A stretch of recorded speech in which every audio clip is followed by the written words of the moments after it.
سلام، من مهنازم، کارشناس ارشد فیزیولوژی ورزشی و تغذیه از دانشگاه تهران.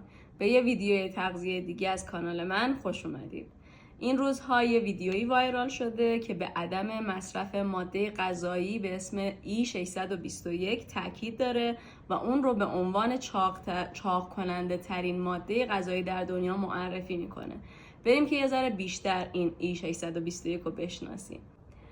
MSG یا مونوسودیوم گلوتامات که با کد E621 در صنعت غذایی شناخته شده، یک فلیور افزودنی به مواد غذایی که طعم طبیعی رو به مصرف کننده القا میکنه.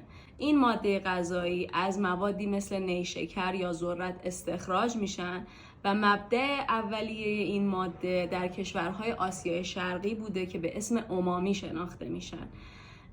نکته‌ای که وجود داره اینه که این طعم دهنده توی مطالعات مختلفی بررسی شده تا تاییدیه FDA و EFSA از اروپا گرفته و نشون داده شده که حدود 61% نمک یا سدیم کمتری نسبت به نمک طبیعی که خوراکی که استفاده می‌کنیم داره.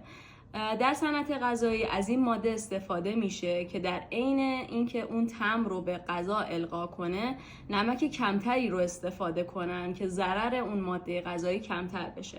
نکته دومی که وجود داره اینه که اگر آزمایش خون داده باشید حتما MSG رو در فاکتورهای خونیتون دیدید. این ماده سطح سدیم خون شما رو میسنجه و نشون میده که MSG به صورت طبیعی در جریان خون شما وجود داره و بدن اونو تولید میکنه و نه تنها بدن اونو تولید میکنه، در یک رژیم غذایی متعادل شما روزانه اونو دریافت میکنه که یکی از مواد غذایی که بالاترین سطح MSG رو داره گوجه فرنگیه. در پایان این ویدیو میخوایم نتیجه بگیریم که مضرترین و چاق کننده ترین ماده غذایی دنیا نه MSGه، نه مواد غذایی دیگه‌ای که توی فضای مجازی میبینید.